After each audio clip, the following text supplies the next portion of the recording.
بسم اللہ الرحمن الرحیم۔ السلام علیکم ورحمۃ اللہ وبرکاتہ۔ حضرت محمد صلی اللہ علیہ وسلم نبیوں میں آخری نبی۔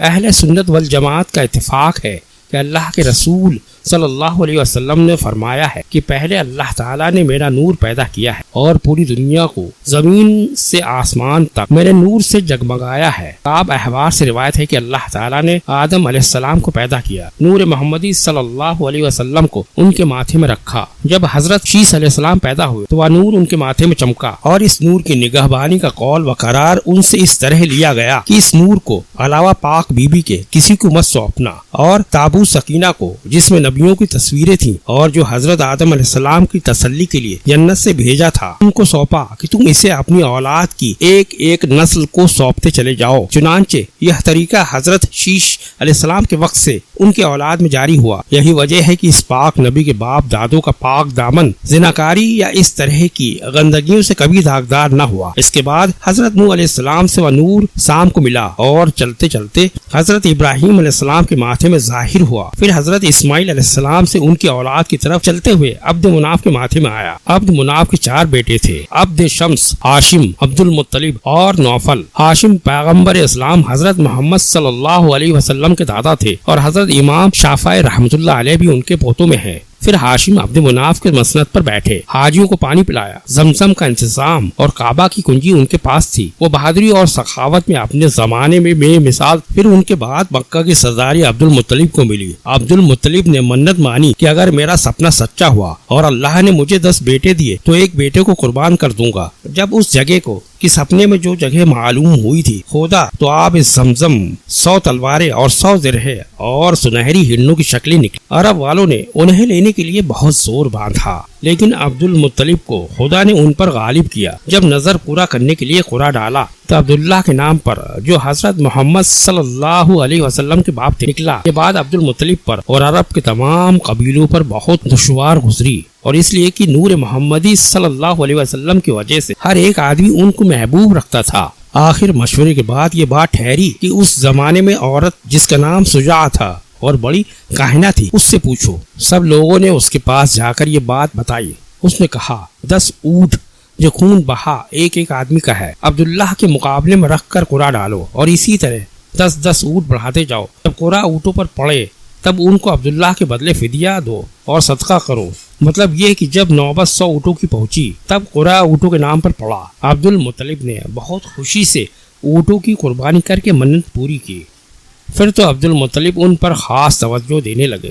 جب بالغ ہوئے تو ان کی شادی آمنہ بنت وہب بن مناف کے ساتھ کرتی، جبکہ عبداللہ کی خوبصورتی کی شہرت حجاز کے تمام قبیلوں میں تھی، اور اکثر عرب کے سردار اپنی بیٹی دینے کا پیغام عبد المطلب کو دیتے تھے، اور قوم کی عورتیں نور محمدی صلی اللہ علیہ وسلم کی وجہ سے جو عبداللہ کے ماتھے میں چمک رہا تھا، دیدار کی تمنا کے لیے راستے میں بیٹھی تھی۔ عبداللہ بت خانے میں جاتے تو بتوں کی آواز آتی کہ اے عبداللہ، یہ جو نور تیرے چہرے میں چمکتا ہے، ہماری خرابی اسی سے ہوگی، ہم سے کبھی قریب نہ ہو۔ جب بی بی آمنہ کے پاس وہ نور آیا تو عبداللہ اپنے باپ سے اجازت حاصل کی۔ وہ شام دیش کو تجارت کے لیے گئے۔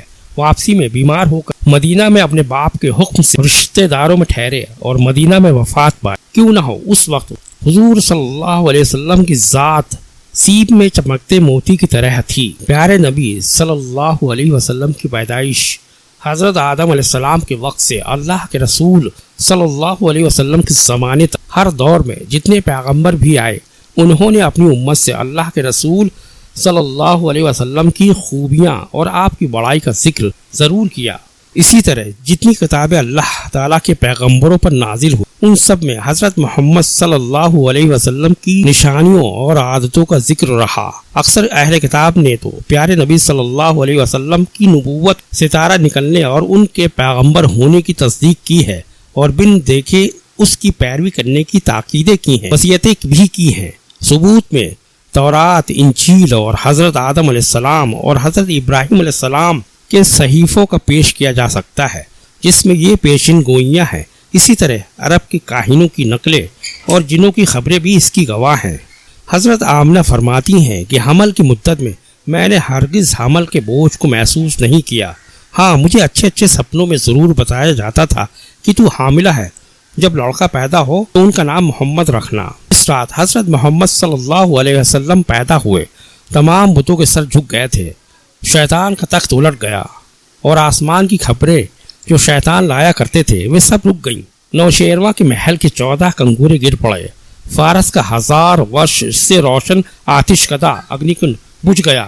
آمنہ کہتی ہیں کہ میں اس رات کو پہلے تو اکیلی تھی، اس وقت غیب سے کئی پاک صاف بیبیاں آئیں، بڑی محبت سے مجھے شربت پلایا۔ فاطمہ سقفیہ کہتی ہیں کہ اس رات جو میں آمنہ کے پاس آئی تو دیکھتی ہوں کہ نور کے طبق تھال آسمان سے اتر رہے ہیں، لگا ستارے اتر کر ہم پر نشاور ہو رہے ہیں۔ جب حضرت کا مبارک بدن زمین پر پہنچا تو ایک آواز آئی، یرحمک ربک یا محمد، اور ایسا نور چمکا کہ تمام پورب پشچم نظر آنے لگے۔ حضرت آمنہ فرماتی ہیں کہ میں نے ایک آواز سنی، اس نئے پیدا بچے کو پوری دنیا میں پھراؤ۔ تھوڑی ہی دیر میں نے پایا کہ ایک بہترین کپڑے میں لپیٹ کر کہ جس سے مشک و عنبر کی خوشبو آتی ہے میرے سامنے رکھ دیا۔ صحیح بات یہ ہے کہ نبی صلی اللہ علیہ وسلم ختنہ کیے ہوئے پیدا ہوئے۔ عبد المطلب کہتے ہیں کہ میں اس رات کعبے میں تھا، یکا کعبے کی چاروں دیواروں نے سجدہ کیا اور بیت اللہ کے گھر میں سے آواز تکبیر اللہ اکبر کی آئی۔ ہوبل جو بہت بڑا بت تھا گر پڑا، صفا و مروہ پہاڑیوں کے پتھر نیچے اونچے ہونے لگے۔ وہاں سے جو آمنہ کے گھر آیا تو معلوم ہوا کہ محمد صلی اللہ علیہ وسلم کا ستارہ اگ آیا ہے۔ میں خدا کا شکر بجا لایا۔ پھر عبد المطلب پیارے نبی صلی اللہ علیہ وسلم کو اٹھا کر گود میں لے گئے اور اس نعمت کے پانے کا شکر ادا کیا۔ پھر وہاں سے لا کر آمنہ کے حوالے کیا۔ نقل کیا جاتا ہے کہ حضرت کی پیدائش کی خوشخبری سویبہ نے ابو لہب کو پہنچائی۔ اس نے یہ خوشخبری سن کر سویبہ کو آزاد کر دیا۔ اسی لیے معتبر کی کتابوں میں لکھا ہوا ملتا ہے کہ حضرت عباس رضی اللہ تعالی عنہ نے ابو لہب کو مرنے کے بعد سپنے میں دیکھا اور پوچھا کہ تیرا کیا حال ہے؟ اس نے کہا کہ دردناک عذاب میں گرفتار ہوں، مگر پیر کی رات جو محمد صلی اللہ علیہ وسلم کے پیدا ہونے کی رات ہے اور جس رات آپ کے پیدا ہونے کی خبر پا کر میں نے لونڈی آزاد کی تھی، اس کی وجہ سے تھوڑا پانی پینے کو مل جاتا ہے۔ جاننا چاہیے کہ نوشیروان کی حکومت کے 42 سال بعد پچھلی رات میں ربیع الاول مہینے کی 12ویں تاریخ میں حضور صلی اللہ علیہ وسلم اس دنیا میں پیدا ہوئے۔